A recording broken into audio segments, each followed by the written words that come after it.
Hi, Dennis. Hello. Our guest today is Dennis Sammut. Dennis is director of Links Europe, and I know Dennis for, I don't know, 2 decades, more than 2 decades. Like, it's really many years that we know each other, and it has been always pleasure to share company with you and listen to your thoughts and analysis about the events in our region and beyond. And I'm very glad that today we can discuss all this again in Daha Yaxşı. Dennis, I have been very carefully observing, reading international experts on our region, and some of them were very sure that Russians will never leave the regions, that Russians will never leave now Azerbaijan or Karabakh.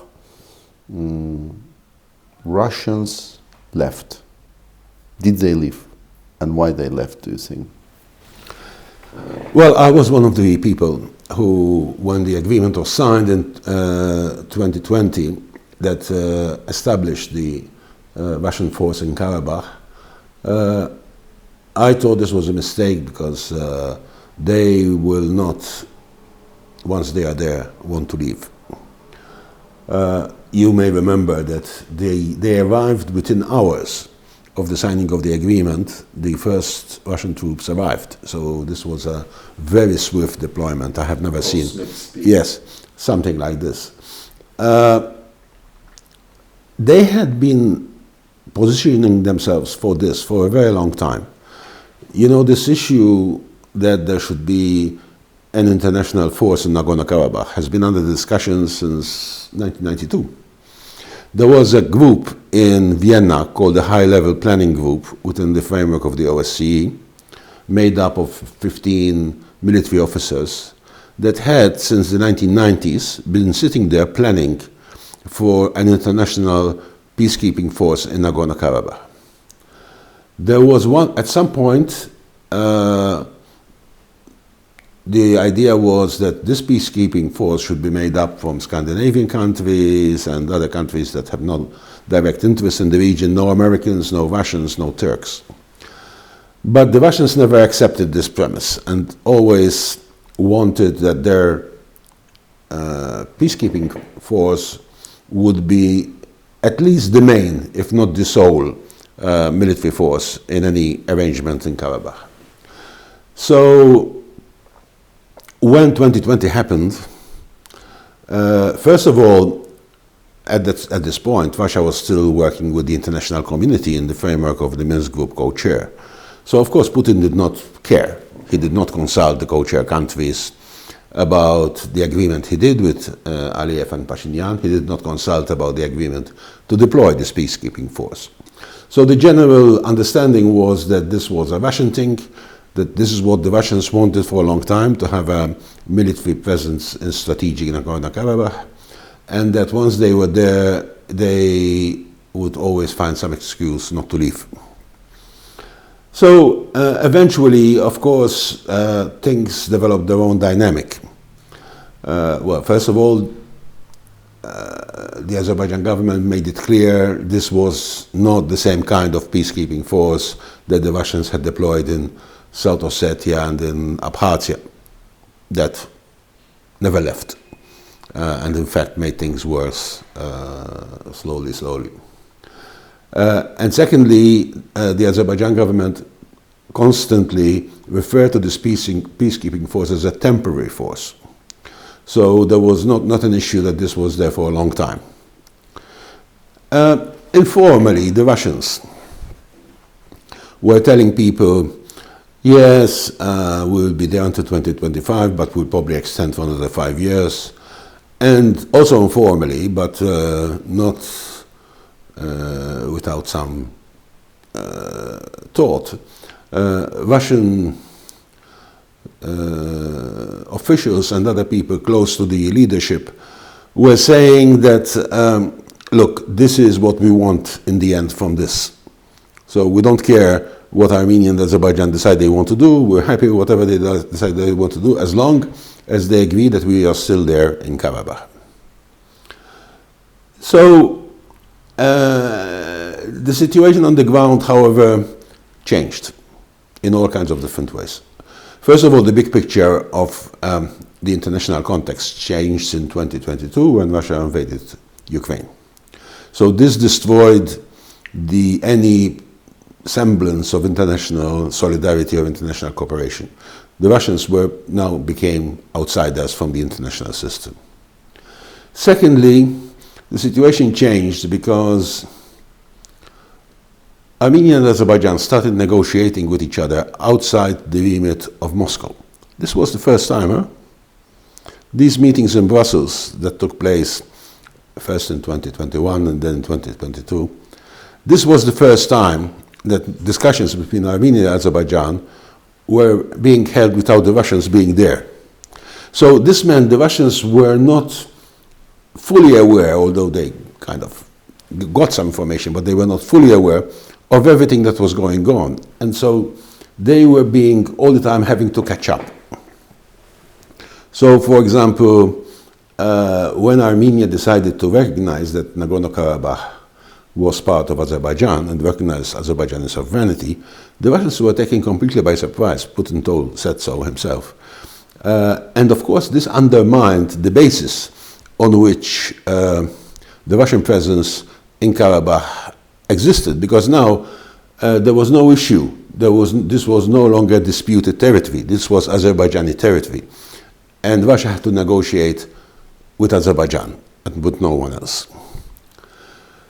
So Azerbaijan negotiates with Russia differently than maybe some other countries do, and differently than from how Pashinyan is doing at the moment. It is a much more nuanced, much more sophisticated style of negotiations. Let's not forget, Azerbaijan and Russia signed on the eve of Russia's invasion of Ukraine a strategic partnership agreement. And that had a high cost for Azerbaijan in the world, in the face of the international community, but it meant that Azerbaijan had some leverage now on Russian thinking and Russian actions. And so Azerbaijan made it clear to the Russians that this was not going to be a repetition of Abkhazia or South Ossetia, that they intended to finish the business that they started in 2020. And so first we had the blockade of the Lachin corridor, where the Russians seemed to be trying to do something but did not really intervene in any significant way. But then more substantially in 19 September 2023, Azerbaijan conducted a military operation to reassert its control over Nagorno-Karabakh. Surprising to everybody, it lasted only a few hours because the Armenian resistance in Karabakh collapsed very quickly. It collapsed very quickly because Yerevan made it clear they did not want to participate in this situation. And then something that no one really expected happened, which is that the whole Armenian population of Karabakh packed up their bags and left. So all of a sudden we have a peacekeeping force, but no one to keep the peace between. And so it became clearly from September of last year an anachronism. Now, anachronisms are not the sort of thing that worry the Russians normally, because they can live with them, they can create them themselves, as long as it suits them, it doesn't matter. But there is, in my opinion, one factor that was determined the issue. This is that Azerbaijan's position has been, for a long time, that we will deal with these problems ourselves. We don't need others. We don't need Minsk Group. We don't need European Union monitoring mission. And that is fine as long as you're consistent.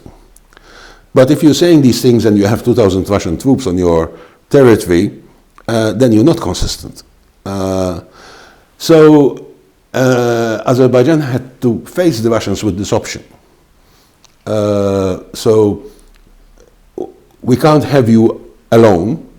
So you have to decide whether we will do something else and bring in other people, or you have to leave yourselves. And I think the Russians decided to choose the best of the worst options, and they decided to leave. This takes us to the issue of, again, Azerbaijan-Russian relations.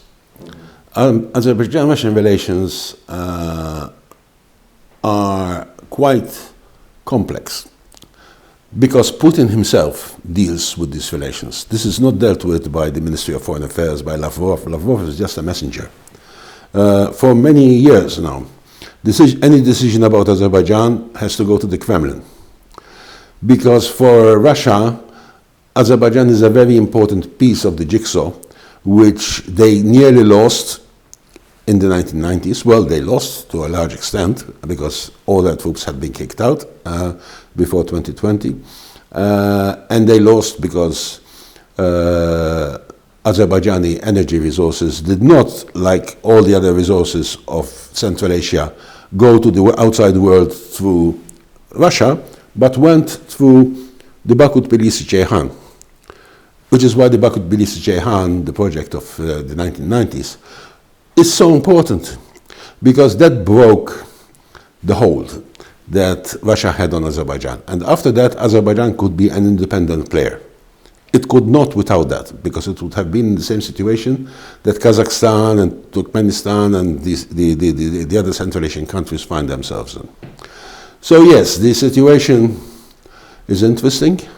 The Russians have left practically. I mean, there may be still some, but today I heard also that even the joint monitoring center with the Turks is being closed down. Yes. So that means that even these small things are being closed down. And I don't think Azerbaijan wants to have the complication of having even a small Russian contingent in Karabakh. That would mess up things. The question is, what happens now? But this is part of the bigger question on what happens with Karabakh now. Yeah, well, from Azerbaijani perspective, everything happened, if I understand correctly. You know, the Azerbaijani government's policy here. But, you know, for me, recently we had this very special, also very unusual setting where Pashinyan met with Blinken and von der Leyen alone, very publicly, and it created a lot of tension. It created some tension, you know, in Russia, even in Iran, a bit differently, but still also in Azerbaijan, and there were conversations between Aliyev and Blinken and von der Leyen, and there were assurances that this is not, you know, against Azerbaijan.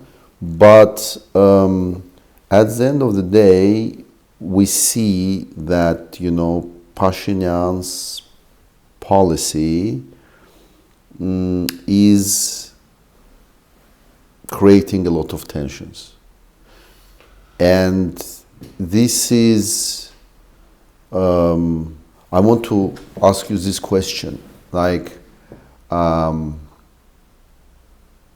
we see now that France is delivering weapons, Armenia buys weapons from India, the US and EU started give and probably continue giving a lot of financial support, economic support to Armenia, and everyone says this is not, you know, against anyone. But of course, these financial resources, they, you know, help Armenia to take the, let's say, resources they would spend on economy or on social issues and divert them also partly, at least, for military purposes. This is how it's seen from Azerbaijani side. For Russia, Iran, of course, any kind of invitation, involvement, engagement of Western countries is problematic. So I'm not even discussing is this right or wrong. No, I'm just trying to understand how sustainable and how successful can be this policy, because Armenia was dealing before if we're honest, with Azerbaijan and Turkey, and had this, animosity, did not end well for Armenia. And now that even with Russia, there are these tensions. Like, can this policy, does it make Armenia safer? Currently, what Armenia is doing, because Armenia can continue saying this is not against, Iran, Russia, Azerbaijan, EU and US can keep saying this.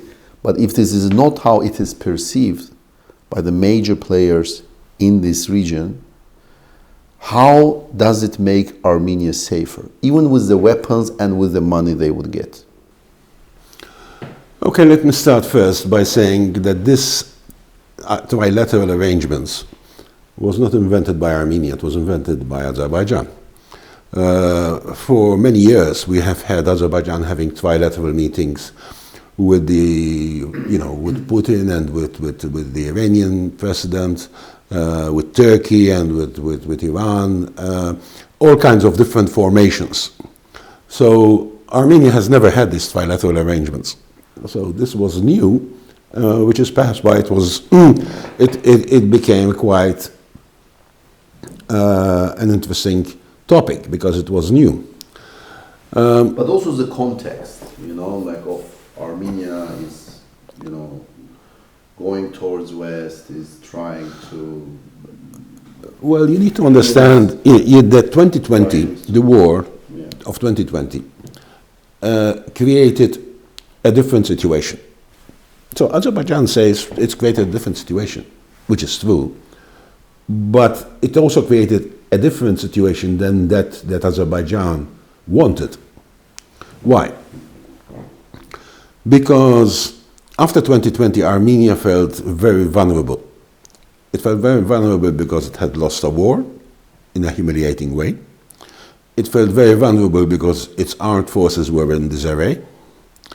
And it felt very vulnerable because that war showed that what it had sort of depended on, which was a military alliance with Russia, had not worked. So when you're the leader of a country and you wake up and you find yourself with this situation, you have to do something. And what do? You reach out, first of all, to the people. The enemy of my enemy is my friend. So you reach out to those countries that were the enemy of countries that were Azerbaijan's friends. Why India? Why India? Because Pakistan played quite a prominent role in the 2020 war.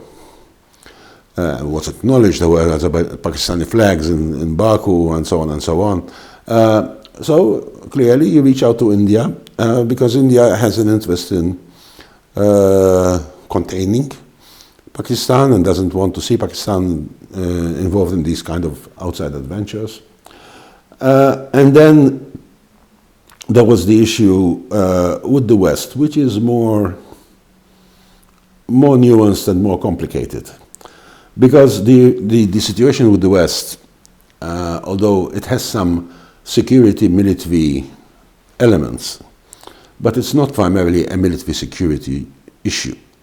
The Armenia's relations with the West are mainly related to economic support for Armenia's economic development. I myself, during the war of 2020, when it was clear what was happening, I publicly, you can find them, I suppose, on YouTube, I made a number of statements saying after this war is finished, the EU will have to embrace Armenia and help to rebuild it, and this would be in everyone's interest, including in Azerbaijan's interest. Why? Because if there's chaos in Armenia, this is the worst situation for Azerbaijan. People may say, oh, there is chaos, it's good for us, we can we can use the moment. But chaos breeds violence, and violence breeds other issues. And all of a sudden, if you have turmoil, violence on your border, this is not good for anyone. So stabilizing Armenia economically was the right thing to do. I gave a speech in Yerevan in October. And I made 3 points. It was about EU relations with Armenia. I made 3 points.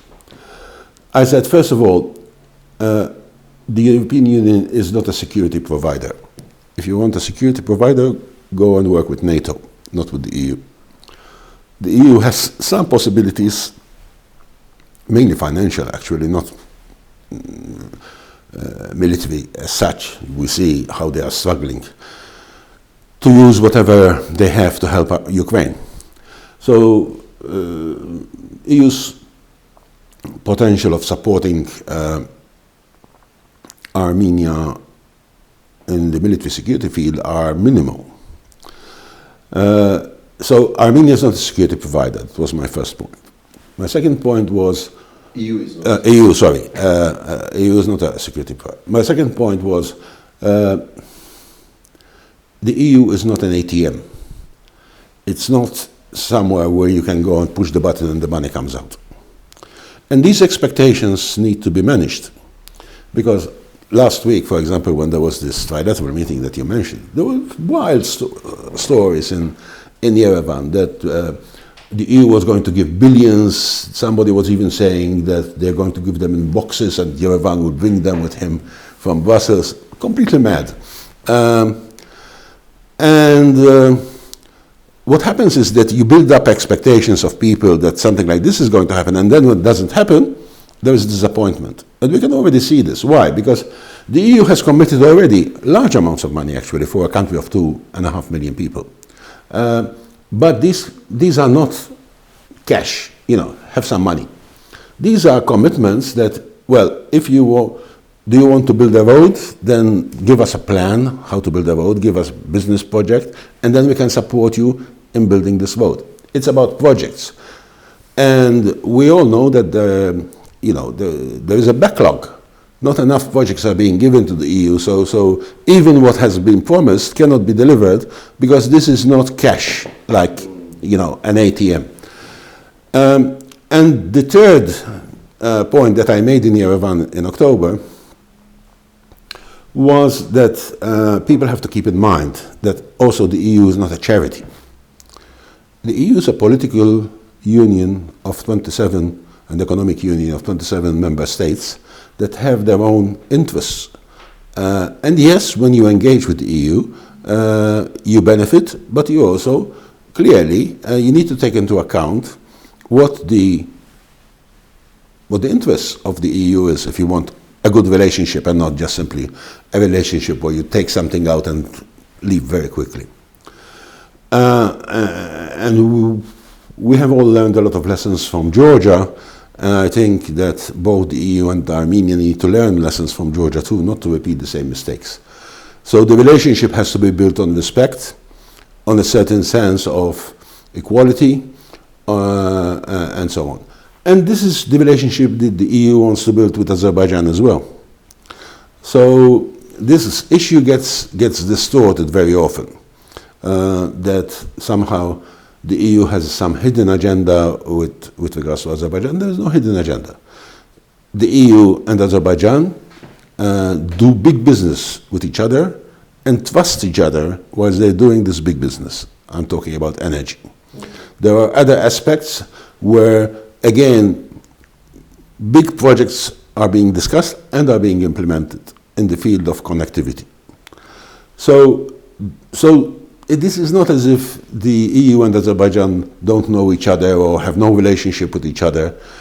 It's simply that on some issues, the EU and Azerbaijan disagree. And sometimes these issues become more prominent than the issues where they do agree. And my argument with colleagues in Brussels and also with colleagues in Baku is we have to identify a positive agenda on which the relationship can be built, because this is in everybody's interest, including in Armenia's interest, by the way. Although if you hear some Armenian diplomats speaking, you will not think that they understand that. But it's in the interest of Armenia too, that Azerbaijan is not simply a client state of Russia, but actually has good relations with other countries too, including with Western countries. Yeah. I'm trying, I was trying recently to publish article in Western media and failed to do so. And my argument was very simple. I mean, from how I see now the dynamics between EU and Armenia, Azerbaijan, and Russia, I have a feeling that instead of engaging and basically bringing on board Azerbaijan, Turkey to contain Russia, regardless of what the intention of EU or US is, what is happening is there is again certain dynamics of US-EU-Armenia relations that alienate more Azerbaijan and Turkey. And I think that we are living now in very different times. Like there are, I think that at the moment when the Western countries unfortunately are currently failing to deliver the support for Ukraine, instead of this they are broadcasting collectively weakness that is emboldening Putin actually to do more what he's doing. At this moment, Pashinyan's policy, I'm not saying this is, I think actually it's, I totally agree with this policy of diversification or changing the course, integrating more towards European Union. But the way of doing this, if this creates so much tension and if it creates so much animosity and actually risks and threats from Russia. Instead of using its energy to create this situation, why do you think that Europe, US failed to push both Azerbaijan, because I think they failed and they are still failing, to push Armenia and Azerbaijan to sign the peace agreement, to come to all the agreements, because this is not happening. And, for me, it is only illusion to think that Armenia can be safe and Russia can be contained in this region without involvement and engagement of Azerbaijan and Turkey. Or do you think I see something wrong here? No, I think it's a question of perception.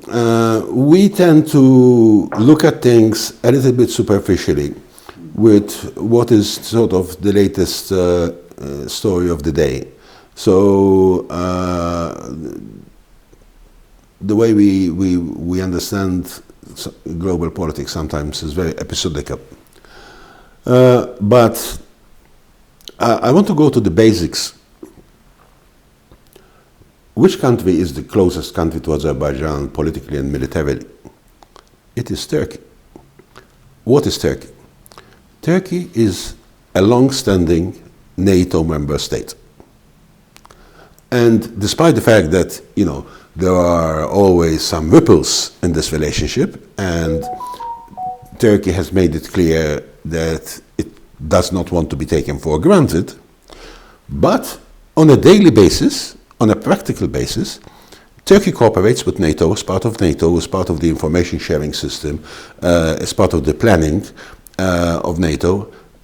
So Turkey is not external to NATO, it's an integral, important, vital part of NATO. So this is this is one reality that is sometimes ignored conveniently by some who want to see this in sort of black and white situations. No, because Turkey enables a lot of things, for Russian economy. And right now there are negotiations, trade, and think, and this is why probably, these questions arise. Yes, well, Turkey is managing its relationship with Turkey is managing its relationship with the West and with Russia in a clever way, which is beneficial to Turkey. And one would say, is that something wrong? Is that something unacceptable? No, it is not. It is exactly as it should be. But it does not change the basic essentials. On the other hand, if you want to see the basic essentials now of Armenia, the point is that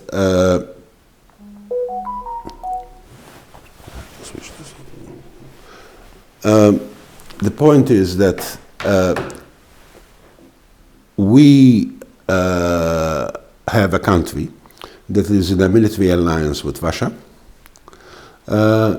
and that is trying at the same time to build some kind of military relationship or security relationship with other countries, including Western countries. Where does that leave us, essentially? I'm not sure what kind of military assistance Armenia has received yet from these different sources. I know that from India it has bought some military equipment. I know the French have given some military equipment, but very modest. Even the president of Azerbaijan said, well, we have looked at what they gave them so far, and we don't think we're particularly worried about it. So it's not a question, this is more a question of perception, rather than because tangibly there have been these big sales of armaments. You remember there was a time about 10 years ago or 12 years ago when Russia gave $2 billion worth of equipment to Armenia. Gave it to them, not sold. So you cannot see these things in kind of black and white episodical snapshots. You have to see the whole picture, and when you see the whole picture is that we have really in the last 2 to 3 years moved a lot towards a situation where a peace agreement is possible. A few years ago, we used to say we can see the light at the end of the tunnel.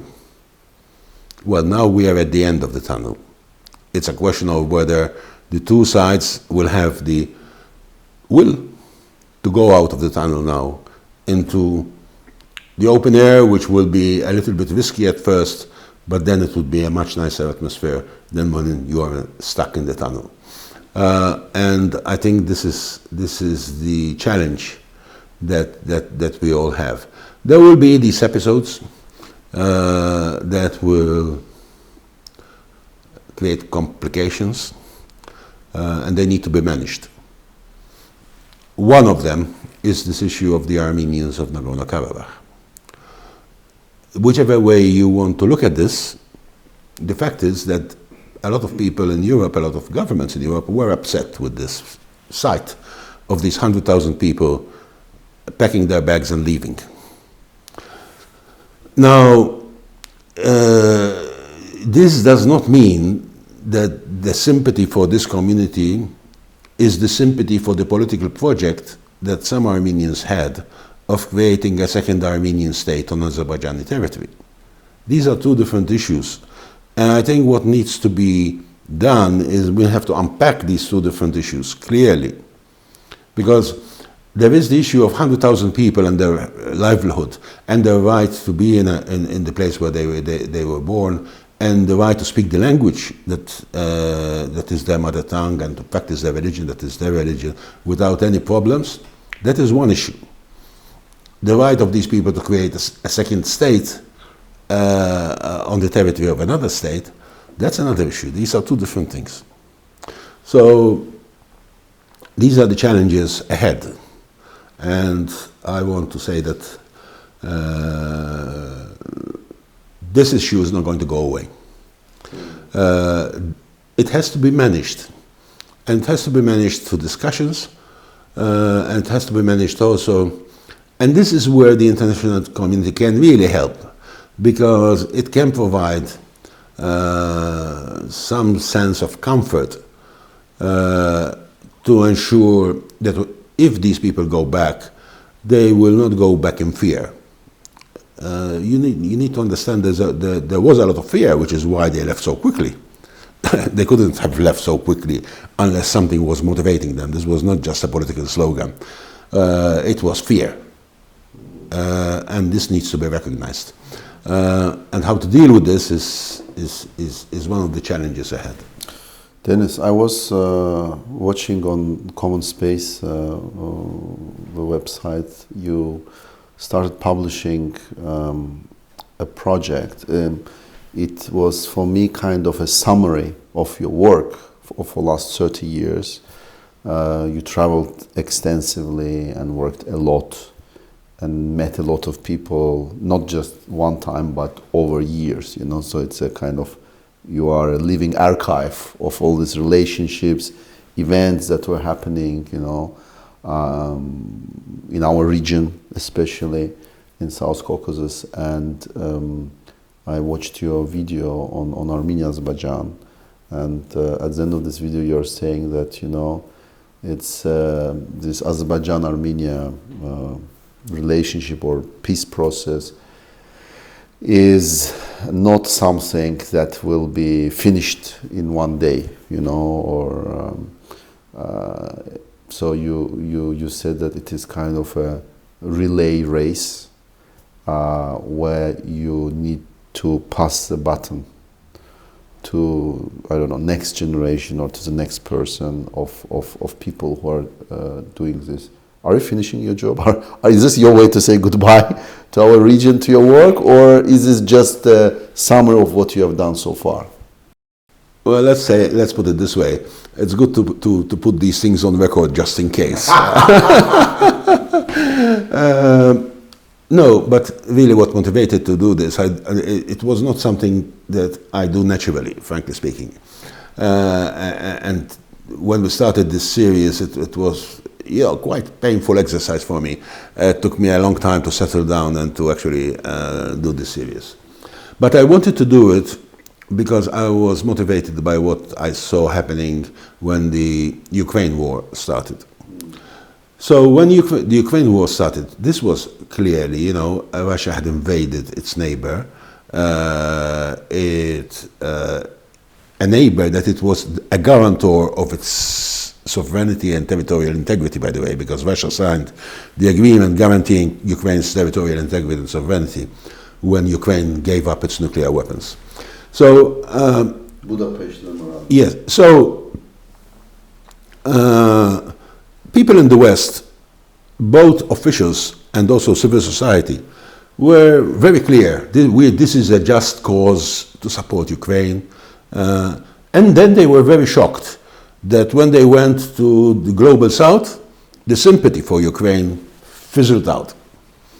And I myself, you know, I had dealings with colleagues in the Middle East and the Gulf countries, and they were not at all convinced by the arguments that we were making. Why? Because they did not understand the context.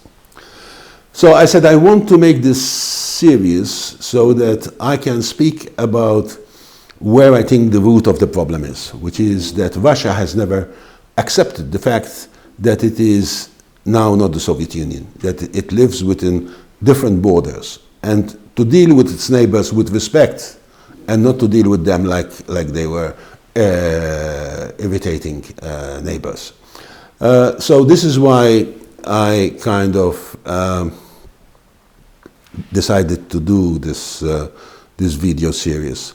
And of course, this is, by the way, also a very good point. I want to tell it here that for me, it's also, I mean, it was clear even many years before that Putin's and Russia's goal is to restore the Soviet Union. You know, you could see it even, you know, in everything he was doing, saying, like there was this very logical line, which sometimes openly was expressed, sometimes hidden, and I still think, this is why I think it is so problematic that Azerbaijan and Armenia cannot find the common language, and we are wasting again our resources.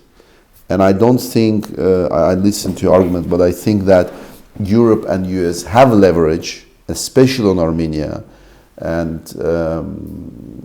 I know that, you know, it's very hard, but, you know, it is better, the sooner Azerbaijan and Armenia sign this peace agreement, I think the better chances are in this part of the world to contain Russia. Because it is, otherwise, you know, it's kind of, we're at a very dangerous moment in our history. And that was the point of my article, which nobody wants to publish in the West, that we are, you know, instead of building powerful, realistic alliances here, that is common interests of everyone from US, EU, Armenia, Azerbaijan, Turkey, everyone, we are losing momentum, unfortunately. Yes, and I want to pick up on a point you mentioned earlier about the conflict not being sort of a black and white situation. You put the switch on and from war we have peace. Armenia-Azerbaijan relations, because of the history, because of the baggage of history, because so much blood has been spilled, by the way, will for some time have to go through different phases.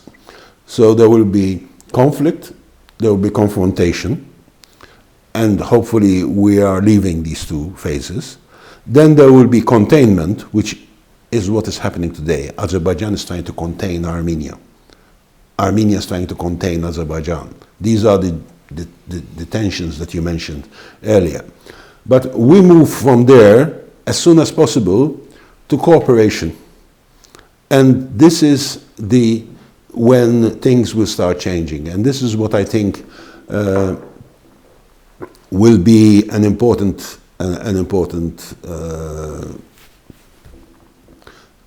indication. But there will always be moments when we can go back. So don't expect that everything will be solved completely and that there will be no incidents. There will be many episodes, but they need to be seen for what they are, episodes. We have to look at the whole picture. Dennis, thank you very much for coming today to our studio. Thank you.